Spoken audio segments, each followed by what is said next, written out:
Hello കൂട്ടുകാരെ, അസ്സലാമലൈക്കും. ഇന്ന് ഞാൻ വന്നിട്ടുള്ളത് നമ്മുടെ പ്രവാചകനെ കുറിച്ചുള്ള ഒരു ചെറിയ കഥയുമായിട്ടാണ്. അപ്പോൾ കഥയുടെ പേര് പ്രവാചകനും വൃദ്ധയും. പ്രവാചകൻ മുഹമ്മദ് നബി സല്ലല്ലാഹു അലൈഹി വസല്ലം സമൂഹത്തിൽ കഷ്ടപ്പെടുന്നവർക്ക് എപ്പോഴും ഒരു കൈത്താങ്ങായിരുന്നു.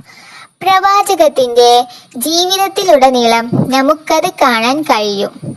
ഒരിക്കൽ പ്രവാചകൻ മുഹമ്മദ് നബി സല്ലല്ലാഹു അലൈഹി വസല്ലം അങ്ങാടിയിലൂടെ നടന്നു പോവുകയായിരുന്നു. അപ്പോൾ ഭാരമേറിയ ചുമട് തലയിൽ വഹിച്ചു കൊണ്ടുപോകുന്ന വൃദ്ധയെ പ്രവാചകന്റെ ശ്രദ്ധയിൽപ്പെട്ടു. പ്രവാചകൻ ആ വൃദ്ധയോട് പറഞ്ഞു, "ആ ഭാരചുമട് ഇങ്ങോട്ട് തരൂ, ഇത് ഞാൻ ചുമന്നുകൊള്ളാം." വൃദ്ധയുടെ ചുമടുമായി പ്രവാചകൻ അവരോടൊപ്പം നടന്നു. വൃദ്ധക്ക് പ്രവാചകന്റെ പ്രവൃത്തിയിൽ അത്ഭുതം തോന്നി. പ്രവാചകനോട് പറഞ്ഞു, "ഇവിടെ മുഹമ്മദ് എന്ന് പറയുന്ന ഒരാൾ നമ്മുടെ പൂർവികന്മാരെയും ദൈവങ്ങളെയും ഒക്കെ തള്ളിപ്പറയുന്നു. അവൻ ആളുകളെ ഒക്കെ വഴിപിഴപ്പിക്കുകയാണ്. മോനെ പോലെയുള്ള യുവാക്കൾ അവന്റെ പിടിയിൽ അകപ്പെടരുത്."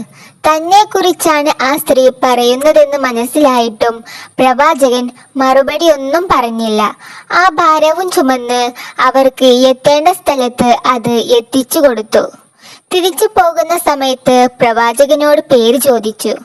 പ്രവാചകൻ മറുപടി പറഞ്ഞു, "താങ്കൾ നേരത്തെ സൂചിപ്പിച്ച ആ മുഹമ്മദ് ഞാനാണ്." ആ വൃദ്ധ ആശ്ചര്യപ്പെട്ടു. പിന്നീട് ആ വൃദ്ധ പ്രവാചകന്റെ വിശ്വാസം സ്വീകരിച്ചു. അസ്സലാമലൈക്കും. എൻ്റെ ഈ കഥ ഇഷ്ടപ്പെട്ടെങ്കിൽ തീർച്ചയായും ലൈക്ക് ചെയ്യാനും ഷെയർ ചെയ്യാനും സബ്സ്ക്രൈബ് ചെയ്യാനും മറക്കല്ലേ. ഇതുപോലുള്ള കൂടുതൽ കഥകളും പാട്ടുകളുമായി ഞാൻ ഇനിയും വരും. അതുവരെ അസ്സലാമലൈക്കും.